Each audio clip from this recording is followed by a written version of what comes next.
the Sweat It Out podcast. Today we have a special guest all the way in LA. This man, he is a creative business owner, entrepreneur, and he's also the co-founder of the big brand, the famous brand, Ikonick.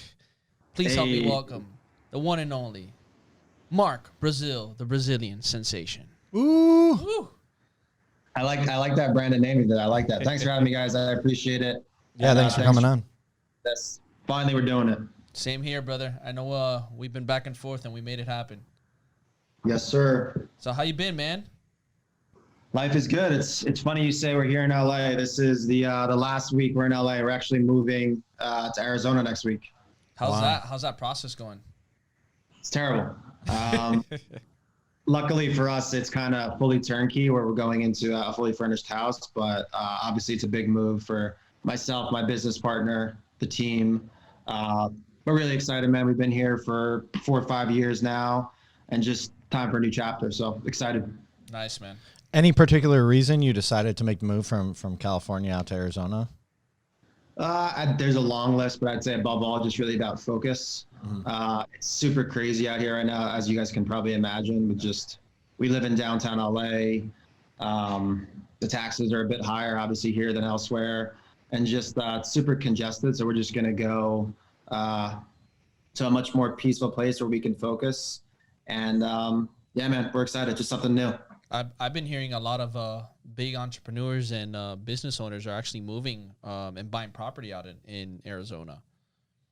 Yeah, there's a lot of my peers that are moving to Miami, actually. Texas, Miami, Tennessee, Arizona, Vegas. Do they have state income tax in Arizona or no? They do. It's probably the lowest outside of the ones that are at zero. I think it's at 4.5%. So okay, that's not bad. Yeah, and we like it too because it's 45 minutes away from California, so we can still zip back here real quick flight. So there you go. No, makes sense. And what part of Arizona are you guys gonna be in? North Scottsdale. Okay. So is that I'm not too sure, but how far is that from Phoenix?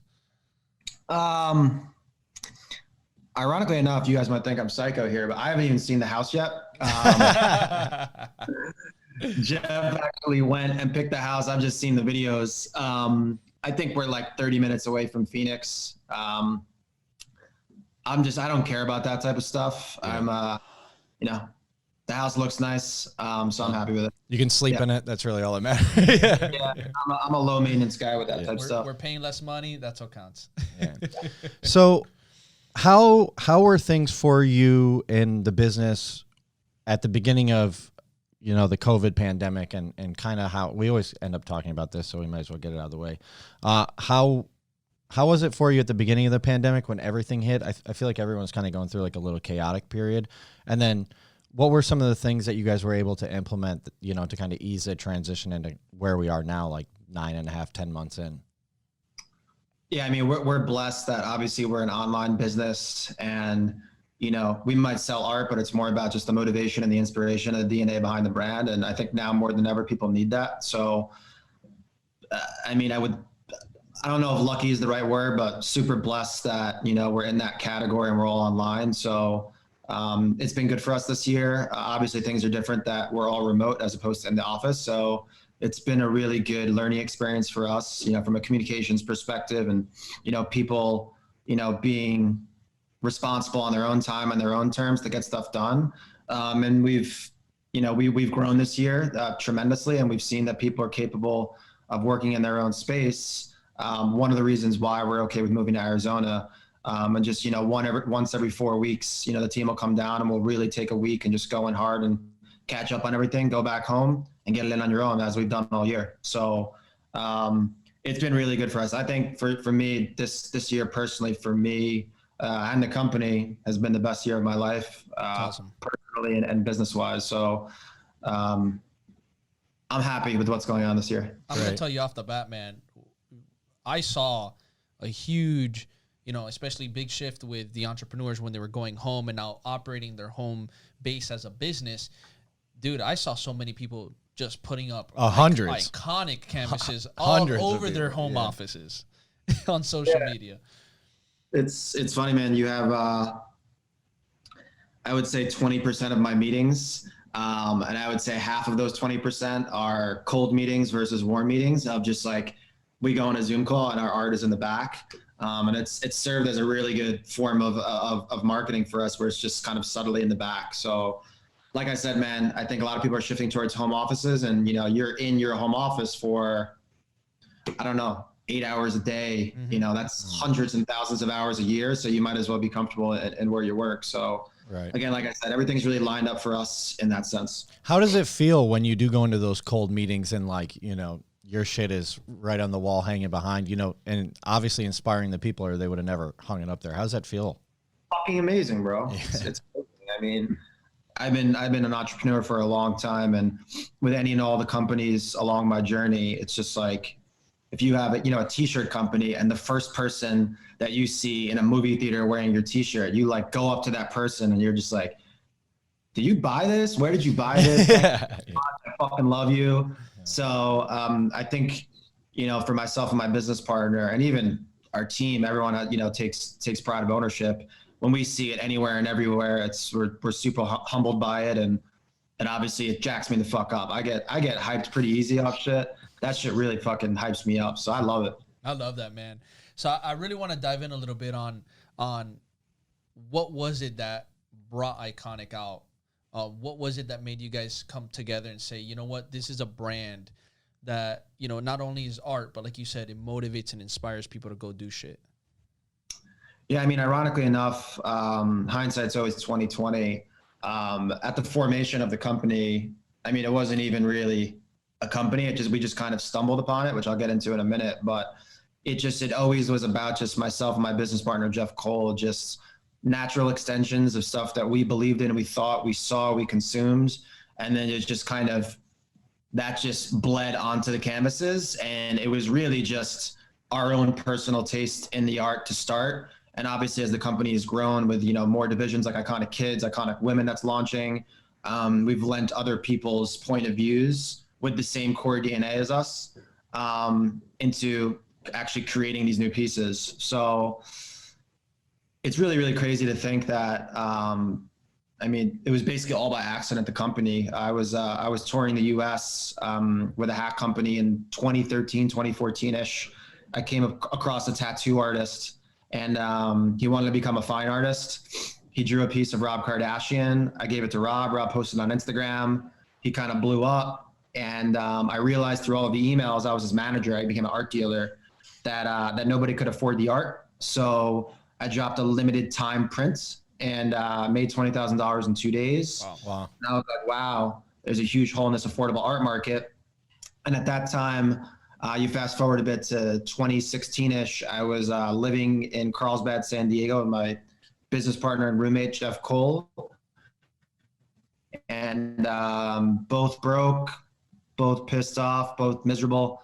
I saw the whole affordable art market. He kind of realized from a trending perspective that Instagram was going towards, motivational quotes, photography, memes, pop culture. So we just married the two concepts together, affordable, social media driven art with those topics, started drop shipping art. And, things started off, made $1,000, here and there. And then in 2017, I'll always remember February 27th of 2017, we went from Squarespace to Shopify. March 1st, we did our first ad, and 6 figures the first month. And we just went on a psychotic tear. And in the beginning it was, 5 a.m. to 8 a.m. We had another job. So it was 5 a.m. to 8 a.m. And then the best part of the day every day was the day our business partner in the other company would leave the office and shut the door. And then we'd go into Ikonick mode. Nice. And that was for a while, man. We were doing that for a long time. And yeah, man. So it really just happened of just like me and Jeff's personal taste, thoughts, quotes, concepts. And we didn't really think much of it. Like looking back, we were just in Carlsbad, just, hey, do you like this name? Do you like this name? No, I like Ikonick. Can you spell it a different way? Is this taken? And we just kind of stumbled upon it, not knowing that this was going to be even a real thing, but here we are now. So I'm going to tell you off the bat, man. First of all, glad you guys stuck to the Ikonick name because it's the best. Yeah, it's legendary. It's legendary. You hear it, instantly. You see the logo, instantly. And then number two, I think one of the most amazing things from this is that process you went through, and how you mentioned that you were broke with your partner, your best friend, and how you guys kept pushing through and you figured something out. You saw a hole in the market and you made it happen. Because a lot of people will sit here and they'll look at guys like yourself, other successful entrepreneurs, and they only see what they see, and they don't actually hear the story behind it and understand that, you know, this entrepreneurial game, it's not a game for everybody, and it's also it's not a game that, you know, people can say, hey, I started off being a millionaire. No, like most of the real entrepreneurs started off with nothing, broke, or struggling, or trying to figure things out, or like you said, working a different job, trying to build off your side gig and then turn it into a passion. What was the biggest tools, mindset wise, that you had to use and tell yourself every day to get you through those rough times? I mean, it's really, you know, Kobe Bryant is someone that me and my business partner look up to, the Mamba mentality. For me, it's just always been in life. It's just win or die. I knew I was going to win. I just didn't know what I was going to win at. And, you know, my friends always told me, you know, I was the smartest broke person they knew at 30 years old.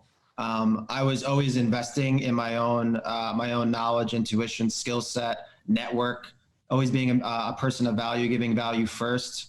And, you know, I couldn't really pinpoint how or why we got through it. I just think that I always say, I think entrepreneurs are born, they're not made. It's just, you just have to have that fucking dog in you that just no matter what, you're going to find a way to win. And like I said, I didn't know it was going to be Ikonick, but, you know, for us, it was always, we were always the number 2 or the number 3 at these companies, or employee of companies. And we've kind of disagreed with whoever was running the company. And I always, you know, I always personally found myself being the first guy in the office, the last guy in the office, the guy working on the weekends. And I wasn't even leading any. And when we found something, me and my business partner found something where it started off just me and him and his 15-year-old brother that helped process orders. Wow. When we found something that our effort, the amount of effort we put in directly correlated to how much money we were going to make, then we started seeing the money come in and we were like, holy fucking shit, you know, fuck everything else. And we just went absolutely psycho apeshit. So I really think it's about also, you know, being patient and knowing your time's going to come. I always say that, you know, if you invest in yourself and you're a good person, it always comes back, man. Like I can't even tell you how many times, you know, case in point, what, you know, a girlfriend of mine of 10 plus years who, you know, I've always been a good person to her, always helped her out just out of the goodness of my heart. I love her. She's a friend of mine. There's someone that we've been looking to collaborate with for years. Yesterday, she just got hired to run their company. Wow.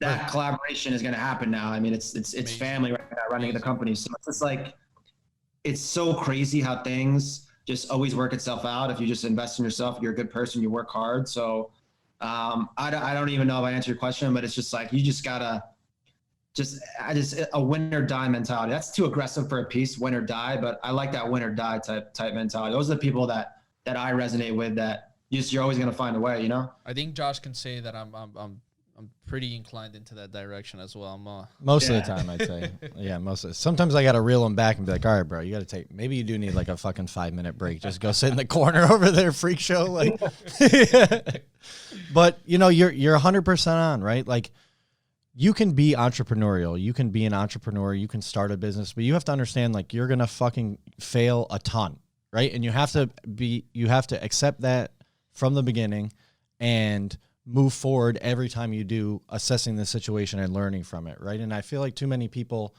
get through like maybe 1 or 2 hurdles, and then the third one comes and they're like, oh, fuck, you know, it's never going to happen for me. It's like, nah, you got to, you know, we all struggle, you know. I'm sure even today you have times where you're like, oh, fuck, we got to go through this again. Like, you know, but you push through and you figure it out, and then you look back and you say, okay, well, what happened there, and how do we make sure it doesn't happen again, right? And yeah, I always say another thing that I always say is just always and only make mistakes once. You know, you want to make as many mistakes as possible, as fast as possible, and just make them one time. And if you just, you know, as long as those mistakes aren't fatal and you just stay alive and in the game, then you're good to go. Like, you know, I always say to my team, and even like when I do interviews and stuff, like, I really do think we suck right now. I think I personally suck. I think right now we're batting a 1 out of 10 right now, and we're doing very well. But like we just see what we need to do to get to the next level. The clarity is there for the vision. The vision is there, and like for me, that's the most fun thing about entrepreneurship is just taking the hits, but keep going and figuring out what you need to do. And then just slowly every single day, just building towards getting those things done. And if you keep just every single day building, one day you wake up and it's a fucking house. Mm-hmm. So that's the mentality that we take. That's the mentality, everybody in my team takes. And I think really just understanding and identifying, the objectives at hand, and then just having a never say die attitude and just making sure they happen. That's really all business comes down to. 100%. So you mentioned, figuring out what you need to do to take you to that next level and figure out that one thing. What is that one thing that you feel that you need right now, knowing that you're doing amazing things, especially during a time like this? But what is that one thing that you feel that you need to be able to take it to that level you're talking about? A talented team. It started with 2 of us and his 15-year-old brother, and slowly, 2 people, 3 people, 6 people, 9 people. We've recently started bringing on more people. And again, business is just simply a bunch of people doing a bunch of things. So those people better be good people. I would really say that we had a fairly unexperienced team, but just a bunch of fucking dogs. And now we're bringing in people, that are really, really good at what they do, and they have expertise in what they do. And I mean, you start seeing, the ability to leave somebody in an island and to execute things without you having to micromanage them. That's just fucking different. And we're getting into that zone right now where I'm comfortable. Like, we have a shoot today. I'm not going. That was not possible a year ago. I wasn't comfortable doing that a year ago. But now, not only am I comfortable, but I actually believe that the people going could execute on a higher level than I would even execute. And that's what leverage is the ability to bring people on that can actually do stuff better than you can do it. So I think for us, it's just about finding, it's not only about finding the right people, but it's got to be the right people in the right seats. You could have the right people, but they're doing the wrong things. You have to have the right people doing the right things. And for us, it's just really about putting those right people in the right spots. And it's, we're kind of formulating and shifting around a couple of the new people on the team. And, I'm a little aggressive when I say we suck. We don't suck right now, but I see what the other side looks like. Mm-hmm. And I just wish that we could go fucking faster. I just want to just go so fast to get there. But that kind of goes back to the push and pull and being patient. But I know we're very close to being a well-oiled machine. And when that happens, it's going to get very fucking scary. Yeah. So it's interesting, right? Like, as an entrepreneur and as a business owner, you do just want to kind of get to that perceived endpoint as fast as possible, but it doesn't really work like that a lot of the time. So you do have to have that push-pull thing where you're like, okay, man, take a step back, because you might make some mistakes that you wouldn't have made if you just took a deep breath and thought about it. And we go through that all the time, right? Yep. Absolutely. You would say, it's, but there is something about that dog mentality. And when you're assessing the people that you're hiring and trying to figure out what position or what role they might fill, are there certain characteristics you're looking for different aspects of the business, or are you just looking for an overall someone who works extremely hard and is focused on what they do? So everyone has to have the identity of our core values. And then obviously they need to have expertise in that specific skill set. And for us, it's about things like outwork everyone, just being an absolute animal, having transparency and integrity, being a good person, being solution focused, coming to the tables. Don't come to me with problems, come to me with solutions, things like that. And it's just, that kind of goes back to just the core DNA of myself and Jeff. And for us now, we have those core values. And if you don't check off all of those core values, then you're not gonna, be on the team. And for us, it's crazy because, ironically enough, I read a book called Traction. For any entrepreneurs out there, it's a great, great book. And that kind of taught me about the importance of core values. And I actually implemented those with my business partner later in the game. But I look back, we made the core values, and I look back at our team members, and I'm looking at the ones that are real, that are great team members, and they exemplify those 6 things, to a T. And I can now truly say that all of the new people that are being brought onto the team all exemplify that. So if you have all, similar humans that have the same mindset, and then there's a clear goal on where you guys are going, and that's something we're working on, more clarity in the vision, then it really gets limitless. So first and foremost, it's all about the people. So they have to have those core values, and then obviously, be good at what we're asking them to do. No, 100%, man. I think you nailed it on the head with that, where you see the best companies and the best businesses and brands that excel is because they have a tremendous core value and culture inside of their space. And it really sticks out. It really shows why you're doing so well versus people that are not doing so well. And it's usually because of that.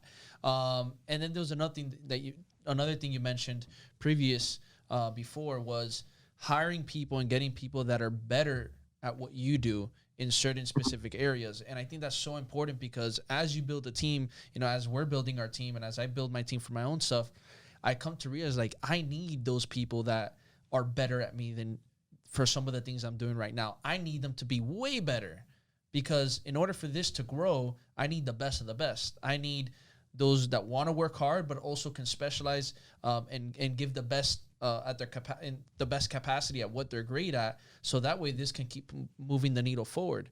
With that being said, what are some of the go-to things? And I know you mentioned, your team following your core values, but what are some of the things or tools that you provide your team with on a consistent basis so that way they can keep getting better, wanting to learn more, wanting to achieve more, just becoming better individuals for themselves and for the business? What are some of those tools like, if you have any?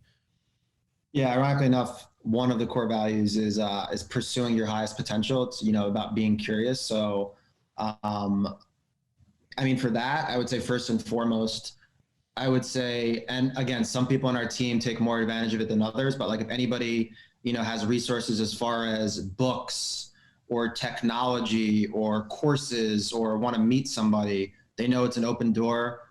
We pay for all that type of stuff. Awesome. So that's first and foremost. Example, we just hired a copywriter and we want him to learn a specific type of copywriting. We figured out the 3 best books in the world about this and we shipped it to him. And now over the next month and a half, he's going to read it. So you're going to have to tell me those three books. Why? So I can do all the copywriting? Yeah. Oh, here, Josh. Here you go. Read these. I'll tell you them. One of them was $1,000 on Amazon too. I forgot the name of it, but damn. We can put it in the bio after. I also think lastly is just, having open conversations and really giving everybody on the team, making sure they understand that they're not only is their voice heard, but it's appreciated and we want to hear what their opinions are.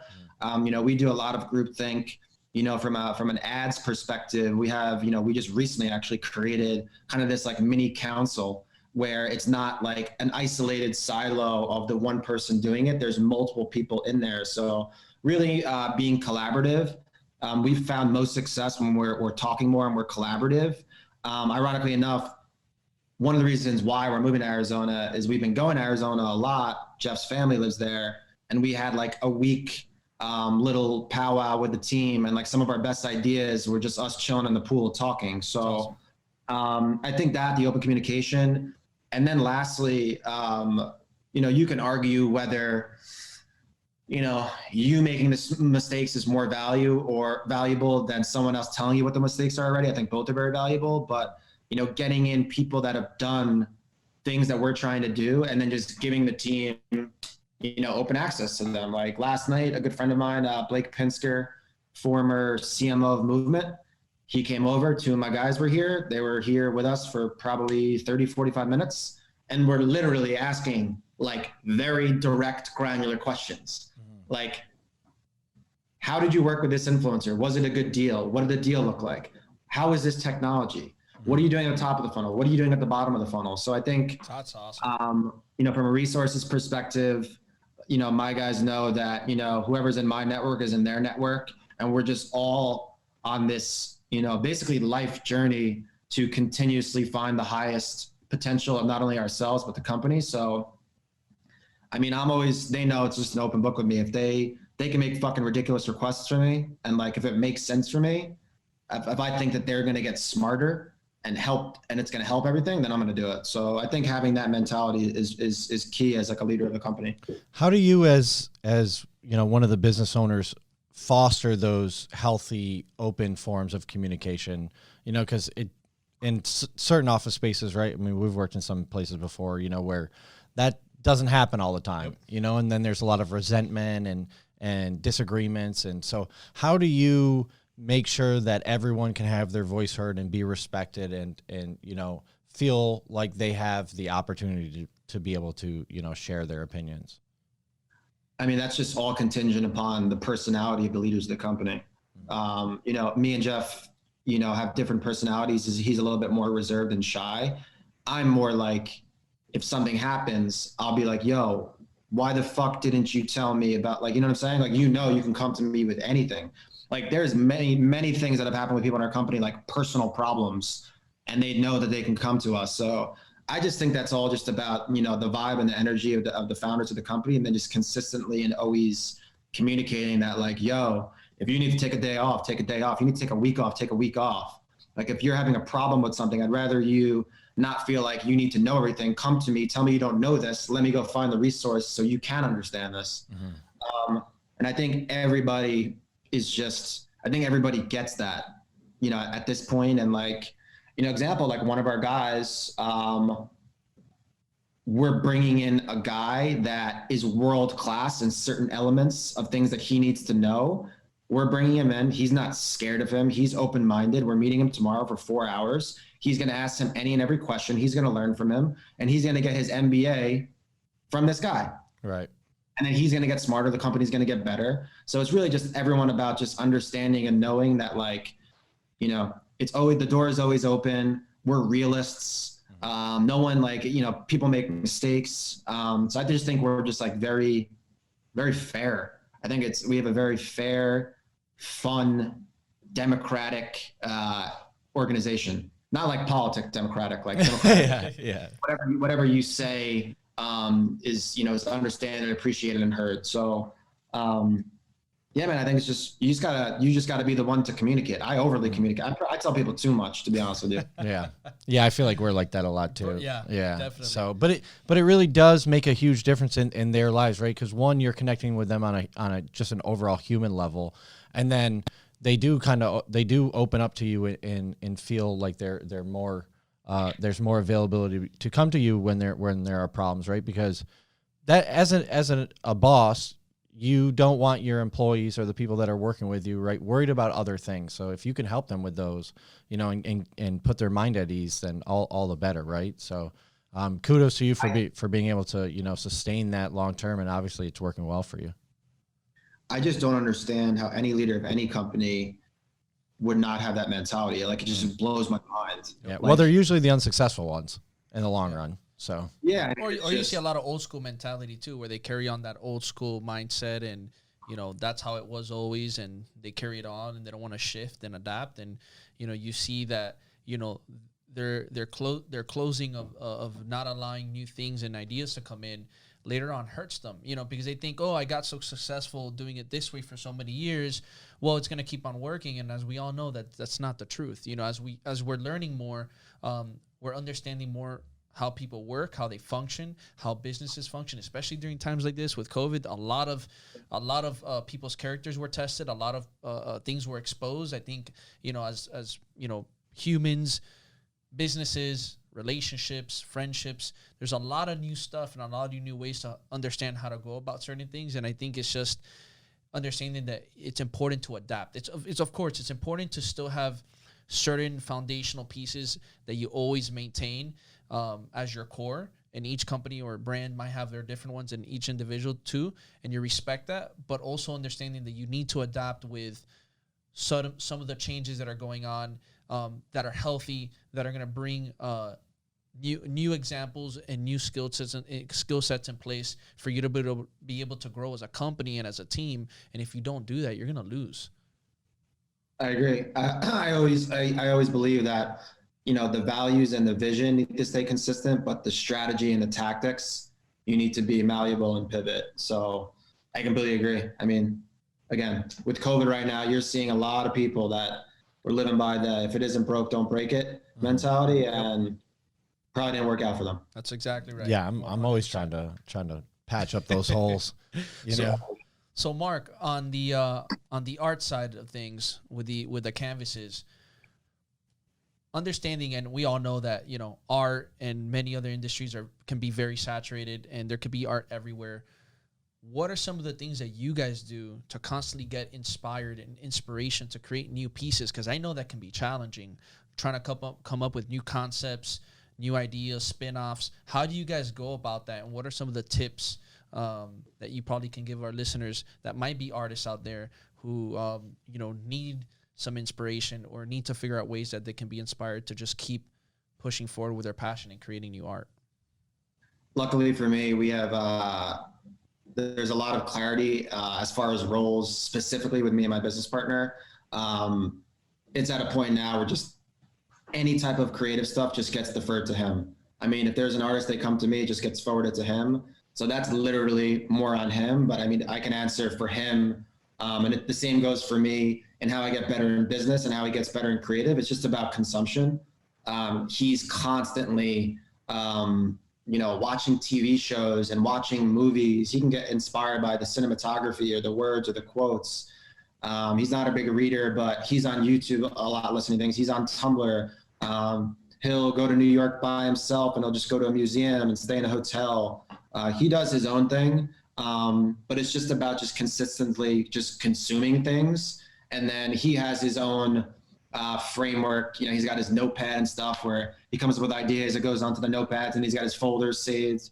He's got his own structure. But I just think that, to get better inspired by anything, creative, business, it's just about consumption. And like for me on the business side, reading books, listening to podcasts, listening to YouTube, talking to smart people. That's really it, just consumption. Love it. No, those business partner dynamics are so important, right? Like you really do have to be able to pick up the slack of the other person and vice versa. And we see it with ourselves. He's much more of the person that tends to have their head in the clouds, and I'm usually the one with my feet on the ground, organizing everything. But it works out well, and just like you were saying, like I can trust him to get everything done that I know he needs to get done, and vice versa. He can do the same for me, and it does leave that sense of calm, knowing like, okay, I can wake up tomorrow and I won't have a shitstorm ahead of me trying to catch up with all this work. Yeah, we were talking with our buddy Blake from formerly of Movement last night, and it's just like, man, you can ruin your whole life picking the wrong business partner. Mm-hmm. So true. Literally. Yeah. I mean, I know companies, that have a co-founder that doesn't pull his weight. It's 8 years later, and he's still fucking shit up. You can't make $1 more because if you make $1 more, he needs to also get $1 more, and he shouldn't even be making the money that he's making right now. Mm-hmm. How do you rationalize giving other people in the company more money? Because then the co-founder is going to have to make more money. Yep. It's just, there's just so, and then you get like that weird hatred when one person just works harder than the other. A piece of advice that I give to all people from a founder perspective is just like, I think that, having an equal partnership with someone and then just having those same core values just goes a long way. Me and Jeff are completely different people. We always joke, you guys said we're best friends. We actually don't even hang out. It's a very, very weird thing. We actually live we live together and we work here too. And like, he always jokes, cause I'm very, very, very good, I think, at a couple things, but everything else I'm an absolute idiot at. And he always jokes that he only will come to me and he unequivocally will trust me in business. But outside of that, he won't, he's not going to come to me for anything. And having that clarity is. Why are you looking at me, bro? Yeah, it sounds very familiar. Sounds very familiar. No, it's a type of personality. I know. I can sense it off you that you're similar to me. Yeah. For sure. Off the bat. I can't stress how important that is. Like, I've seen just companies get ruined over bad partnerships. You can't, and it has to. I mean, at the ultimate core, there's the core values, but you just have to have that trust. And if you don't have the trust, it's the same thing in fucking relationships and marriages. Like if you don't trust the other person, that's like, 100%. you might as well not even start. So what's your biggest piece of advice for those young entrepreneurs or, young individuals that are looking to do business with partners, friends, somebody that they came across before they actually create that marriage and in that promise of working together? What's your biggest suggestions and tips that you can leave off to somebody that before something, like you said, can go wrong, or 8 years, 10 years from now, there's some unfairness or some tension between the two? How can you save that before that happening? First and foremost, I think it starts on the inside before even getting a partner. So I would say the easiest thing that almost nobody does is just, who do you want to be? And then find out every single piece of information out there in the whole entire world and read every single word, video, everything. Like all the people that I look up to in business, I've watched every single, like Naval, for example, Naval on Instagram and Twitter. He's someone that every single word and video that has ever been put out in the whole entire universe or the whole entire world, I've consumed every single one of those words. So I think first and foremost is finding kind of where you want to go and then consuming. So really to start, it'd just be consuming a lot of things and really finding out, where you want to go in life, the type of skill set, who you want to be. So that's first and foremost, is just consume and find out who and where you want to be. Secondly is just network. And from a networking perspective, just always give value first. Be the person that people can go to for value, for connections, for advice. That becomes super, super valuable. And then I think lastly is, I should take my own advice from a relationship perspective, but the red flags are the red flags. You know what I'm saying? Preach. I love that you Preach. said Go away. Yeah. You know what I'm saying? Like, Yep. there's like, if I was ever to like one time randomly like get drunk and like steal from Jeff, like I'm going to steal from you, Jeff.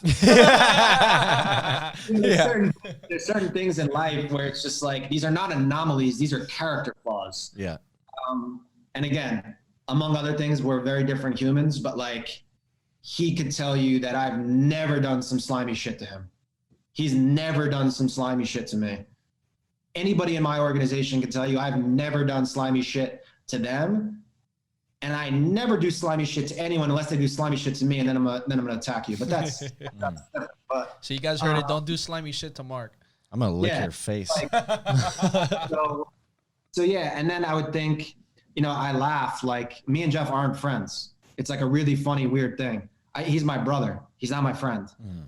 Like he'll tell me if I'm fucking up. I'll tell him if he's fucking up. I'll call him out right away. Like I was at home for Thanksgiving and with my family for 30 days. And I like talked to Jeff, and my parents after were like, like you're fucking yelling at him and blah, blah, blah. And this is this. I was like, leave me alone. I don't need to sugarcoat this shit to him. You know what I'm saying? So we have that type of relationship where like, I'm just going to go to him and tell him if I feel some type of way about something. So, yeah. And then, it's very dangerous getting into business with friends. Yes. I can't tell you how many people, I mean, myself included, and I didn't even get into business with that person. I almost got in business to that person. And years later, I'm still trying to rehash that relationship. So, yeah, I think just trust. It shouldn't be your best friend. And, and then lastly, I think just having a clear and distinct separation in skill sets.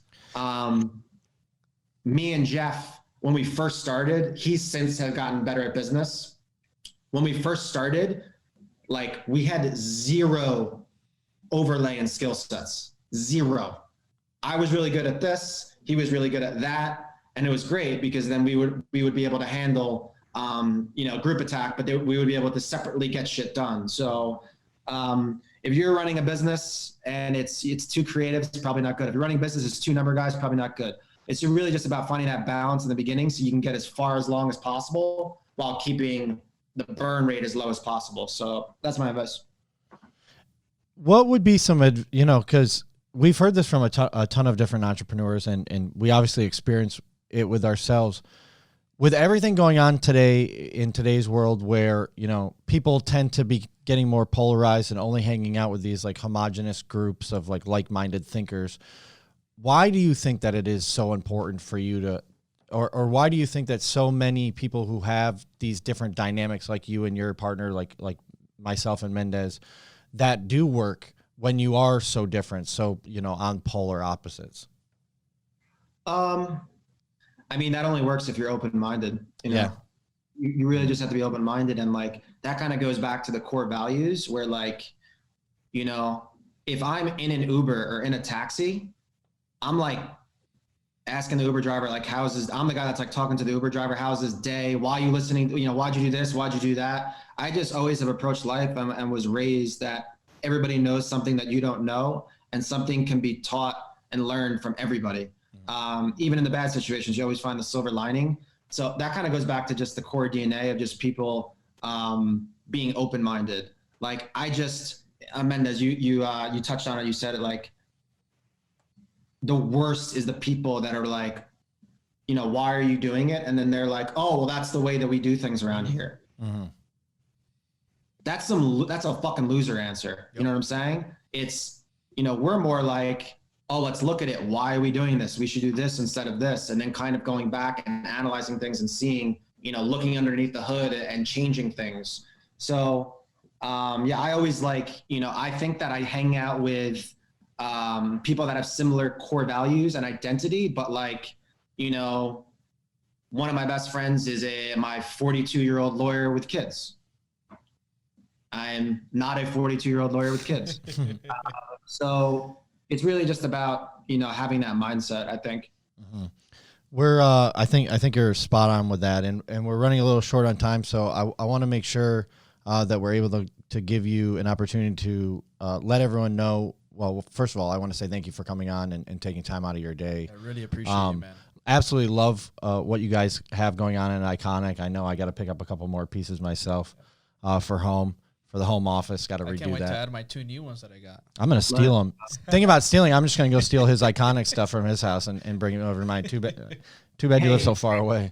At least you're being transparent about it, so it's not as Oh, bad. yeah. I'll knock on his door and have him open it for me and then take it all and leave. No, but so Mark, where can people reach out to you? What's the best way to reach out to you and the Ikonick brand? Mark Brazil on Instagram, Mark with a K, Brazil with a Z. Ikonick, Ikonick on all platforms. And then Ikonick Kids. And then as of when this is launched, it'll be launched. Ikonick Women, which is a new initiative of ours. Let's go. For all the guys out there listening, get the pieces for your significant other. There we go. Mom, Christmas. Looking forward to that. Yeah. I'll have to get Jenny a Christmas gift. Do it. Let's go. I'm going to have to get Jenny a Christmas gift. And yeah, just DM us. We answer anything and everything. We answer all the comments, all that good stuff. And yeah, man, I appreciate you guys. Awesome. Thank you. Appreciate you, man. And just really want to say thank you again. I know I'm going to ask you a few lightning round questions, but really appreciate you, what you guys do, the way you guys handle things. You know, even from the moment that I started, you know, watching you guys and getting my first pieces with you, which was back like in early 2017.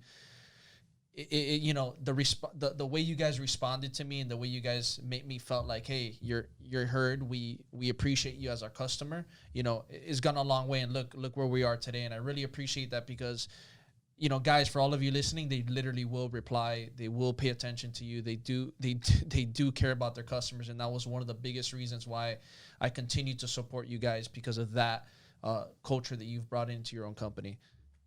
Thank you, man. That means the world. Last little piece of advice before we get into lightning round. For people listening, I was actually talking to Mendez in 2017 as the co-founder and owner of the company. For anybody out there listening that starts a company, one of the biggest pieces of advice is a one-to-one relationship. Be the customer service. Individually talk to every single customer and potential customer. People don't realize there's a crazy stat out there. I don't know the exact stat, but it's like 60% of all sales are word of mouth. And like, I would bet so much money that you have sold pieces for me, Mendez. Yep. Through you organically telling people. I've told many people. Yeah, and that's just because, you know, I was just a real one and I talked to you personally. So, and ironically enough, you end up learning a lot about your business and your customers. So for the guys out there that are starting, you know, call every single customer that buys from you, especially in the beginning. Champion the shit out of that. Ask them questions. Do whatever the fuck you need to do. And you should be doing that as long as you can, obviously until you get to a point where you scale that so much, you can't do that. But good piece of advice for people out there. Really appreciate that. I think that's a great piece of advice. All righty. Hitting you with the questions. All right. Number one, if there's a new person shopping onto your page, what's the one art piece you suggest for them to go after? In what category?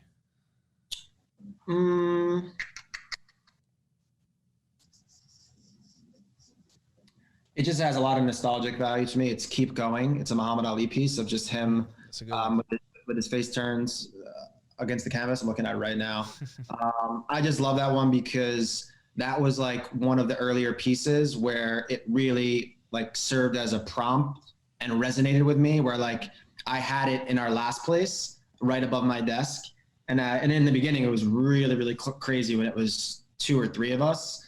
Like I would literally look at it and keep going. So that one holds a place in my heart. But I mean, there's so many pieces on the site. There's something for everybody. So that's my personal favorite, Muhammad Ali, Keep Going. Love it. All right, next question for you. With all your art pieces that you have, yep, which was the one person and the one art piece that when you saw in their hands, you were like, holy crap, I can't believe that they're holding that art piece? Probably Gary V. You know, Gary's now a partner, a mentor, someone that we obviously communicate with on a regular basis. But I think that, you know, for me, you know, he's someone that we always consume his information. I think he's going to go down as one of the iconic entrepreneurs of all time. Absolutely. I agree. Really, you know, as I mentioned before, my business partner, Jeff, you know, is a creative. And I think Gary was kind of the linchpin in having him become more interested in business and consuming his information. And since then, he's sprouted into consuming elsewhere. So I would say initially Gary. And I'm really excited about the women's launch that's coming soon. Hasn't been one in particular women. We haven't even launched yet. But I think just seeing the content and the assets of all the women and seeing the feedback just on the teaser has been amazing. We're launching a profile series called Women in Business, where we're going to be highlighting women entrepreneurs. So I'm just really excited to see that happen, because I think women entrepreneurs, quite frankly, don't have the platform that male entrepreneurs have. So we're excited to kind of wave that flag. Love that, and can't wait to see that being pushed out.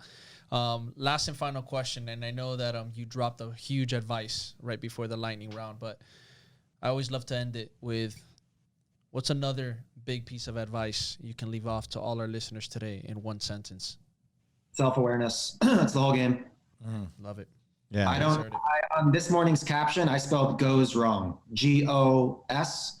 And Jeff texted me, yo, you spelled goes wrong. I don't know there, and there. I don't know what block I live off. I don't know how to chewed gum. I'm a fucking idiot. It sounds like that's dead ass. He's like, bro, can you check out this email before I send it? I'm like, really, man? Like, come on, I got so much. All right, send it over to me. We just get shit done. Gotta know what you're good at. And you double triple down on that. And like for me, I know in the 0.001% of things that I'm good at, I will literally go up against anybody in the whole entire world, and I will bet my now and future life savings that I will beat them. Let's go. That's me. That's why Ikonick has become. It's not that many things. It's very few things. I like to tell him he's good at a lot more things. You know, we got to keep this hat nice on tight. Yeah, but if you don't know what you're good at and you're not realistic with that, it's a sad story. Like, I'm that friend that will like tell a friend, like, dude, like, this isn't it. Like, you're wasting your time. I think too often people, sometimes quitting is the right play. Yep. Big facts. Yeah. So it's really just finding something you're passionate about and you can actually be really, really good at, and then just going all in on that. Yeah. Awesome. I really appreciate it. I think that's an awesome way to end it, and 100% agree. And I definitely know that a lot of our listeners are going to get tons of value of this. So really appreciate you, brother, and can't wait till the next one. Yeah, thank you, Mark. Thank you, guys. Make sure you guys go check out Ikonick. Buy all of their stuff. It's amazing. Woo! You guys can go get it on their website right now. Until next time. Let's go. Oh, yeah. Can't wait for that women's line. All right. Until next time, everybody.